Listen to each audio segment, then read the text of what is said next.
John Harvey Smith was the head of the sculpture department at Concordia College. And he kept talking to me about this young artist he had, a student. He kept talking about it continuously. So the next time I went to Montreal, I went to see Mark's work. And Mark was living in a two-bedroom apartment with his father. Every room in the house had Mark's stuff in it. And his father, being a classic Jewish father, was very proud of his son. Like, my son, the doctor, well, this is my son, the artist. Only the stuff hit you like a sledgehammer when you first walked in. And so after reeling around for a few days, I decided if it hit me that hard, I better take him on. And which I did. And his stuff was very raw at the beginning. It became more refined later on. But he and his wife, Susie, were terrible workers. They'd come down with a truck from Montreal, and they spent 3 days without sleeping setting up the show. And you know, they're astonishing works.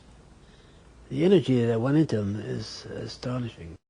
Mark wanted to do a piece on the electrocution chambers. So we got him into the electrocution chamber in the penitentiary in Chicago, because his wife came from Chicago. And he came back and he made a facsimile.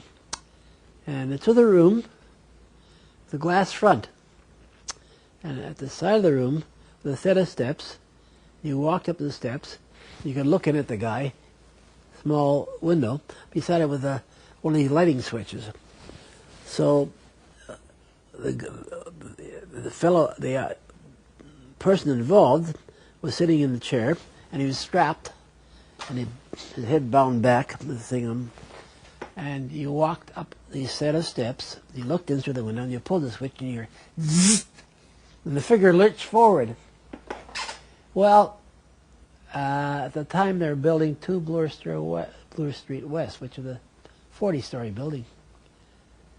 And one day we were discovered by the hard hats. Every day at lunch hour they line up and all stand there waiting to pull the switch. The client's there, pull the switch. And so that was rather humorous, I thought. Well, you know, and all kinds of strange things happened. I remember one of the corpse lying there. Somebody came in and dropped a bouquet of flowers on the corpse.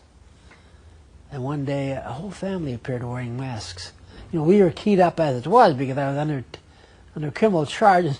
You get this strange family coming and wearing masks. I think for some of the Saturdays we had a security guard there. Normally in a gallery you get 50 people a day at the most. You know, suddenly they're coming with a